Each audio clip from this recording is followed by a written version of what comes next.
Guys, another car, another review na naman tayo. I'm Marlon Kiambao from Mitsubishi Gateway Sukat. For today's video, i-review natin ang 2026 Mitsubishi Mirage G4 GLX na CVT.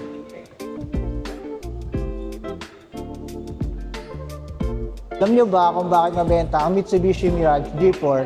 Dahil isa ito sa pinaka-fuel efficient sa Pilipinas.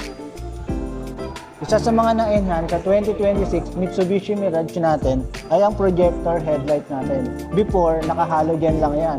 At meron niyang daytime running lights na for better visibility kahit na umaga. Safety features ba ang hanap mo?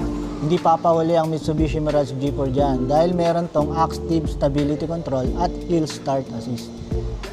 Ang mga na-enhance naman sa taillight natin ay ang black accent niya, clear na ang cover niya, at naka-LED light niya. Guys, pagdating naman sa cabin natin sa Mitsubishi Mirage G4, napakaluwag.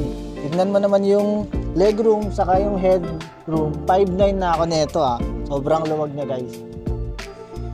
Mga nagtatanong ng SRP ng 2026 Mitsubishi Mirage G4 GLX CVT, 841 siya. At naka-promo tayo ng 0 down payment plus free 2 months.